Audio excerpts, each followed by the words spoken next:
Good morning, students. I am RJ sir, and you are watching ZD English Edition.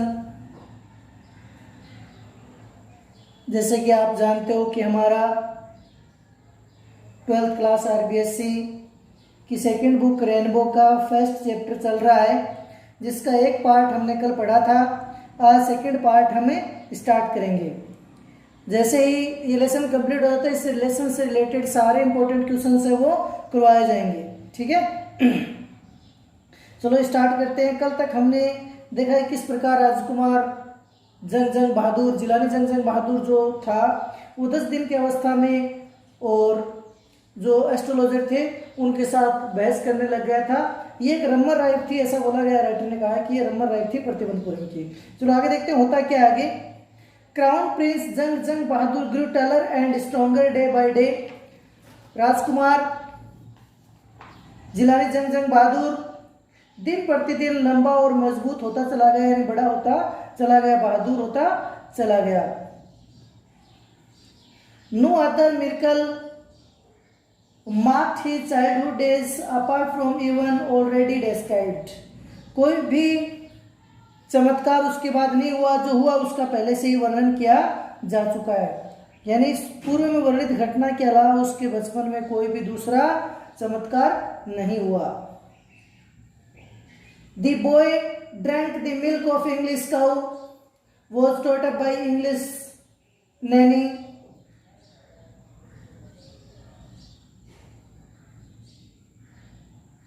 tutored in English by an Englishman, saw nothing for English film, exactly as the crown prince of all the other Indian states did.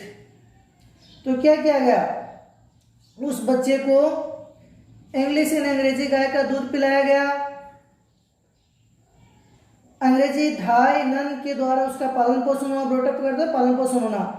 और अंग्रेज के द्वारा, यानी एक अंग्रेजी आदमी के द्वारा, इंग्लिश मैन के द्वारा उसको ट्यूटर्ड किया गया, यानी उसका ट्यूशन करवाया गया, उसको शिक्षा दी गई। उसने अंग्रेजी फिल्मों के अलावा और कुछ नहीं देखा। ठीक उसी प्रकार जैसे अन्य भारतीय राज्यों के सिंहासन के उत्तराधिकारी राजकुमारी किया करते थे।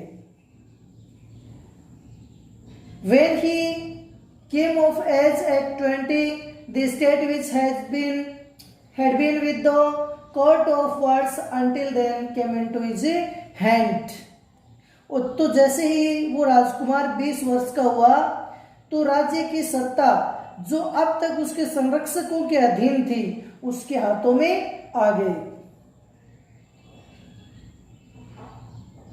कोर्ट ऑफ वर्ड्स का अर्थ था संरक्षकों के अधीन। But everyone in the kingdom remarks the astrologers prediction, लेकिन राज्य के प्रत्येक व्यक्ति को ज्योतिषी की भविष्यवाणी क्या थी, याद थी, रिमेम्बर्ड थी। रिमेम्बर्ड है याद होना। प्रेडिक्शन यानी आपको बताया, और प्रेडिक्शन यानी भविष्यवाणी होती है, एस्ट्रोलॉजर यानी भविष्यवक्ता, ज्योतिषी। मैंने continue to discuss the matter, slowly it come to maharaja's years. सब इसके बारे में क्या करते थे, सब इस विषय पर चर्चा करना आरंभ कर दो। बहुत से लोगों ने इसके ऊपर चर्चा प्रारंभ कर दी, लोग चर्चा क्या करते थे और ये बात धीरे धीरे वो राजा के कानों तक पहुंची। Their incredible forests in the there were innumerable forests in the Pratibandapuram state. Pratibandapuram state के अंदर बहुत सारे अनगिनत क्या थे, जंगल थे।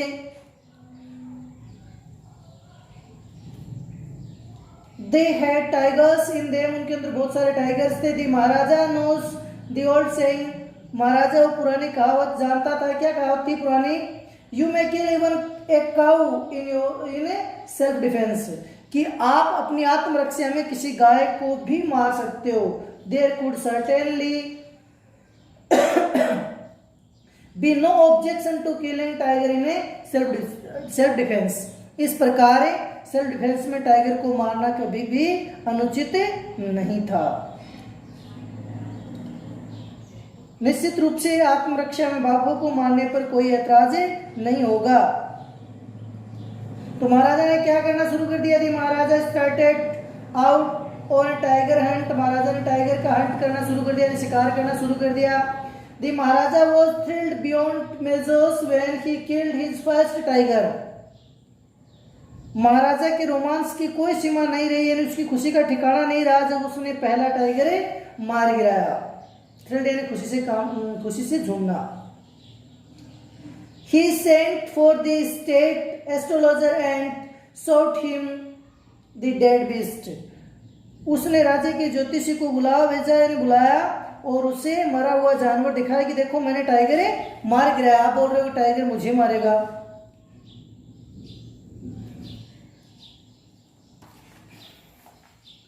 What do you say now?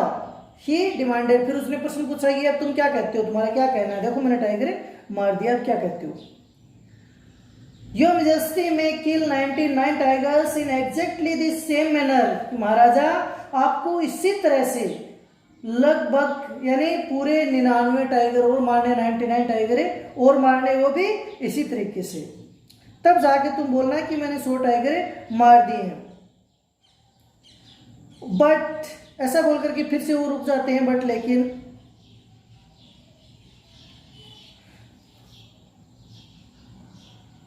The astrologer told, astrologer ने बहुत ही धीमी आवाज में क्या कहा? But what speak without fear। तो राजा ने क्या कहा? बट क्या यानी लेकिन क्या, बिना किसी डर के, बिना किसी भय के बोलो आगे क्या बोलना चाहते हो। But you must be very careful with the 100 tiger की, लेकिन आपको 100 टाइगर से बहुत ज्यादा सावधान रहना है। What if the 100 tiger were also killed. यदि मैं 100 टाइगर को भी मार दूं तो क्या होगा, यानी यदि मैं 100 टाइगर मारा गया तो क्या होगा? Then I will tear up my all books on astrology. तो मैं मेरी जितनी भी ज्योतिषी की पुस्तकें हैं, बुक्स हैं, उनको टीयर अप कर दूंगा, यानी फाड़ दूंगा। सेट फायर टू देम, उनको आग में फेंक दूंगा। एंड ऐसा बोल के फिर रुक गया वो। तो राजा फिर बोलता है एंड क्या? एंड बोलो आगे। तो I shall cut off my top to चोटी, यानी मैं अपनी चोटी काट लूंगा। क्रोप माई हेयर शॉर्ट, अपने बाल छोटे करवा लूंगा। And become an insurance agent, और मैं क्या बन जाऊंगा? एक बीमा एजेंट बन जाऊंगा। इंश्योरेंस और बीमा। The astrologer finished on an incoherent note. तो इस प्रकार ज्योतिषी ने, इनकोहेरेंट होता है बेढंगापन, यानी ज्योतिषी ने अपनी बात वो कैसे खत्म कर दी? बेढंगेपन से खत्म कर दी। थर्ड पार्ट स्टार्ट करते हैं अपन इसी लेसन का। आज 2 पार्ट पूरा करेंगे अपन। From that day onwards it was celebration time for all the tigers inhabiting Pratibandhapuram. उसी दिन से प्रतिबंधपुरम में रहने वाले सभी बाघों का उत्सव काल प्रारंभ हो गया। उत्सव काल मतलब एक राजा हंटिंग कर रहा है, फिर टाइगर के लिए उत्सव काल बोला राइटर ने। क्यों बोला होगा ऐसा? The state ban tiger hunting by anyone except the maharaja, के महाराजा के अलावा किसी के द्वारा भी टाइगर हंटिंग पर क्या लगा दिया गया? बैन लगा दिया गया। इस प्रकार टाइगर जो थे उनके लिए उत्सव का काल वो प्रारंभ हो गया। ए प्रोक्लेमेशन तो घोषणा। A proclamation was issued to the effect that if anyone dared to flying so much as a stone at the tiger, all his wealth and property would be confiscated। confiscated का मतलब होता है जब्त कर लेना।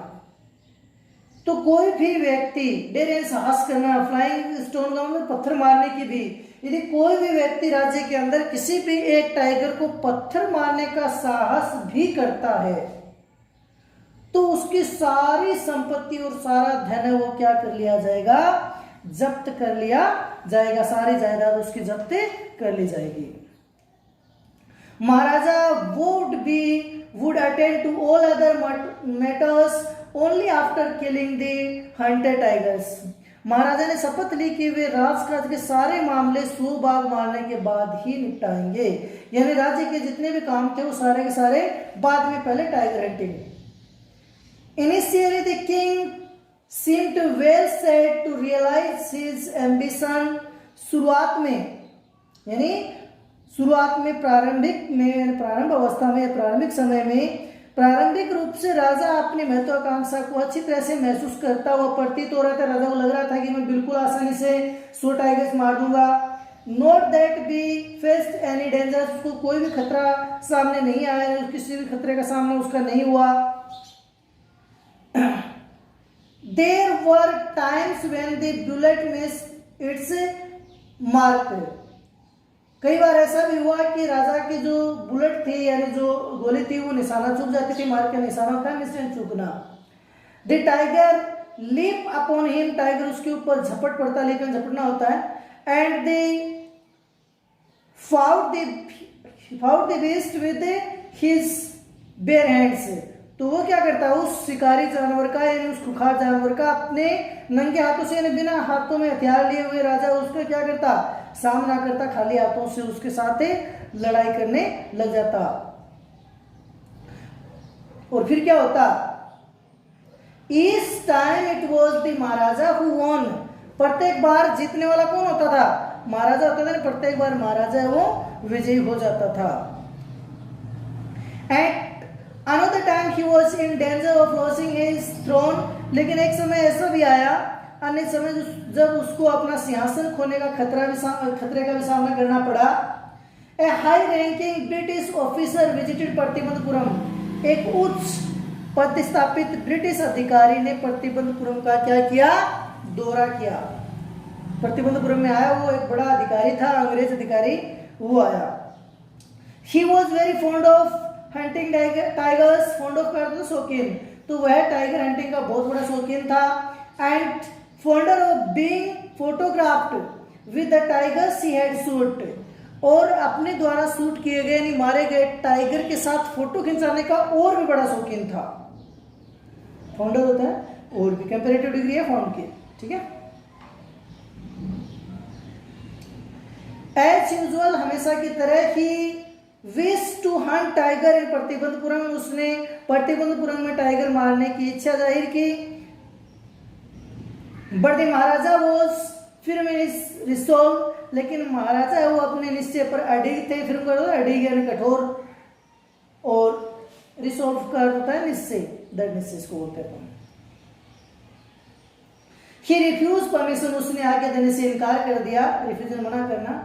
आई can organise any other hunt, मैं आपके लिए अन्य शिकार का इंतजाम कर देता हूं, अन्य शिकार कर सकते हो आप, लेकिन मैं टाइगर नहीं मारने दूंगा, राजा ने ऐसा कहा।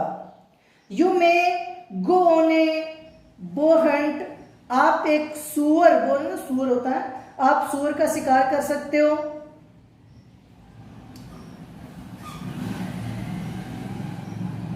You may conduct a mouse Hunt, तुम एक क्या कर सकते हो, चूहे का शिकार कर सकते हो, चूहे का शिकार का आयोजन मैं कर सकता हूं, यानी मैं आपके लिए चूहे के शिकार का आयोजन कर सकता हूं, या तुम चूहे का शिकार कर सकते हो। We are ready for a mosquito hunt, हम मच्छर के शिकार के लिए भी तैयार हैं, हम आपको मच्छर का शिकार करने की परमिशन भी देते हैं। बट टाइगर हंट, लेकिन टाइगर हंट, टाइगर का शिकार, दैट्स इम्पॉसिबल, ये इम्पॉसिबल है, ऐसा राजा ने उस ब्रिटिश ऑफिसर से कहा। The British officer secretary sent word to the Maharaja through the Diwan that the Durai himself did not have to kill the tiger. तो अंग्रेज अधिकारी का जो सेक्रेटरी था, सचिव था, उसने दीवान के माध्यम से महाराजा को एक संदेश पहुंचाया कि दुराय, अंग्रेज खुद अधिकारी, उसकी बात चल रही है, स्वयं बाघ का शिकार नहीं करेगा, यानी उसको फोटो से ज्यादा मतलब शौक है, फोटो से ज्यादा लगाव है, तो शिकार है वो खुद नहीं करेगा। The maharaja could do the actual killing, वास्तव में शिकार महाराजा कर सकता है, कोई दिक्कत नहीं है। What was important to the Durai was photograph himself holding the gun and standing over the tigers. क्रेस होता है शव या लाश, मरा हुआ डेड बॉडी अपन इसको बोल सकते हैं। तो दुराई के लिए महत्वपूर्ण बात मूल रूप जो मृत बाघ है मूल रूप से उसके पास खड़े होकर हाथ में बंदूक लिए हुए फोटो खिंचवाना है। आगे बात समझ में। But the Maharaja would not agree even to his proposal, लेकिन महाराजा उसके इस प्रपोजल प्रस्ताव से भी एग्री नहीं हुआ। इफ रिलेटेड नाउ, इस मतलब जो प्रस्ताव रखा उसने कि दुराई है वो क्या चाहता है, सिर्फ फोटो खिंचवाना चाहता है, तो महाराजा उससे भी क्या नहीं हुए, सहमत नहीं हुए। यदि वह सहमत हो जाते तो यह मतलब वह क्या करेगा, if he relented now, what would he do if other British officer turn up the tiger hands, कि जब अन्य ब्रिटिश अधिकारी बाघ के शिकार के लिए आग्रह करेंगे तब वो क्या करेगा, because he prevented a British officer from fulfilling his desire, क्योंकि उसने किसी भी ब्रिटिश अधिकारी के खिलाफ बोला, यानी उसकी इच्छा पूरी होने में बाधा उत्पन्न किया, उसकी इच्छा पूरी होने के लिए अनुमति नहीं दी है, रोका है ना उसकी इच्छा कि मुझे नहीं करने देना, मैं शिकार नहीं करने दूंगा वगैरह। The maharaja stood in danger of losing his kingdom itself, maharaja के सामने क्या खतरा खड़ा हो गया कि अब उसको अपनी राजगद्दी, अपना राज्य गंवाना पड़ सकता है, ये खतरा उसके सामने आ गया। The Maharaja and the Dewan held deliberations over the issues, deliberations क्या होते हैं, डेलिब्रेशंस क्या होती है, मंत्रणाएं, सभाएं जो होती है ना, सभाएं की गई थी ना, तो महाराजा और दीवान ने इस विषय पर बहुत सारी मंत्रणाएं की, बहुत सारे सभाएं की, मीटिंग की, चर्चा की, परिचर्चा की, ऐसे सारे शब्द यहाँ पे डेलिब्रेशंस के काम में ले सकते हैं। एज ए रिजल्ट, इसका परिणाम स्वरूप, किसके परिणाम स्वरूप है, उस मंत्रणा के, उन सब मंत्रणाओं के परिणाम स्वरूप a telegram was dispatched forthwith to a famous British company of jewellers in Calcutta. इसके परिणाम स्वरूप महाराजा ने क्या किया, महाराजा ने कलकत्ता की एक सुप्रसिद्ध गहनों की जो कंपनी थी, ज्वेलरी की जो कंपनी थी, जवाहरात की जो कंपनी थी, उसको एक तार भेजा, send samples of expensive diamond rings of different design, और उसको क्या कहा, किस लिए भेजा वो पत्र है कि आप बहुत महंगी और बहुत ज्यादा सुंदर और अलग अलग जो डायमंड लगी हुई अलग अलग डिजाइनों के सैंपल की अंगूठियां जो है, उन अंगूठियों के सैंपल मुझे सेंड करो, इसलिए उसने पत्र भेजा। तो भिन्न भिन्न डिजाइनों की हीरे जड़ित मूल्यवान अंगूठियों के नमूने भेजे जाएं, इसलिए उन्होंने क्या लिखा, पत्र लिखा ब्रिटिश ज्वेलर कंपनी को। सम 50 रिंग्स अराइव्ड, कितनी अंगूठियां आ गई वहां से, लगभग 50 अंगूठियां आ पहुंची। Maharaja sent the whole lot to the British officers, good lady, good lady मतलब वाइफ, पत्नी, उसकी अच्छी पत्नी, उसकी अच्छी लेडी है ना, तो महाराजा ने वो सारी की सारी अंगूठियां उस अधिकारी की पत्नी के पास पहुंचा दी। क्या सोचा कि वो दुरासिनी यानी उसकी जो पत्नी है वो इनमें से बेस्ट अंगूठी जो लगेगी उसको वो रख लेगी, बाकी वापस भेज देगी। इस उद्देश्य से राजा ने उसको सारी अंगूठियां पहुंचा दी। The king and the minister expected the dorasani to choose 1 or 2 rings. आगे बात समझिए, मैंने पहले बता दी है कि राजा और मंत्री ने क्या सोचा कि जो दुरासिनी है उसको 1 और 2 अंगूठियां अच्छी लगेंगी, वो उसको रख लेगी, ऐसी उन्होंने क्या की, कामना की, ऐसी उन्होंने उम्मीद की। And send the rest back, और बाकी अंगूठियां वापस भेज देगी। Within no time at all the dorasani sent her reply, ज्यादा समय नहीं हुआ कि दुरासिनी ने अपना जवाब भेज दिया। बहुत ही जल्दी दुरासिनी जो थी यानी उस अधिकारी की जो वाइफ थी, पत्नी थी, उसने अपना जवाब भेजा। और जवाब में क्या लिखा उसने, देखो आप, thank you very very much for your gift, कि आपके जो गिफ्ट आपने सेंड किए हैं उनके लिए बहुत बहुत धन्यवाद। तो मतलब इसका मतलब क्या लगा रहे हो आप कि उसने सारी अंगूठियां वो रख ली है। इन 2 days A bill for 3 lakh of rupees came from the British jewelers। 2 दिन में ही ब्रिटिश जो ज्वेलर था कोलकाता का जो कंपनी थी उसके यहां से राजा के पास बिल पहुंच गया, और बिल की राशि थी 3 लाख रुपए। कितने रुपए थे, 3 लाख रुपए, 3 लाख रुपए थे। ये जो क्वेश्चन है लास्ट ईयर, अभी जो 20 की जो एग्जाम हुई है उसके अंदर आया 12th क्लास के अंदर छोटा क्वेश्चन कि वो बिल की राशि कितनी थी। तो ध्यान रखना इसका कि बिल की राशि है वो 3 लाख रुपए थी। The maharaja was happy that तो he had lost through 3 lakh of rupees but he had managed to retain his kingdom। लेकिन राजा फिर भी क्या हुआ, राजा खुश था। राजा खुश क्यों था, एक तो 3 लाख रुपए का बिल आ गया फिर भी राजा खुश था। राजा इसलिए खुश था कि राजा इस बात के ऊपर निश्चित हो गया कि चलो 3 लाख रुपए का नुकसान तो हो गया हमें, लेकिन कम से कम राज्य तो हाथ से नहीं जाएगा, है ना। तो राजा क्यों खुश था, यद्यपि उसने 3 लाख रुपए का नुकसान उठाया किंतु उसने अपने राज्य को बचाने में सफलता प्राप्त कर ली। इस बात से राजा वो क्या हुआ, हैप्पी हुआ, खुश हुआ। चलो आज ये 2 पार्ट पढ़ लिए, कल हम दो नहीं पढ़ पाएंगे कल, लेकिन कल हम 1 या फिर जो 5th है उसको अपन हाफ कर लेंगे ताकि लास्ट डे अपन क्वेश्चन वगैरह अच्छे से कर सकेंगे, ठीक है। तो क्लास पसंद आई तो लाइक शेयर और सब्सक्राइब जरूर कर देना, ठीक है। Okay, thank you.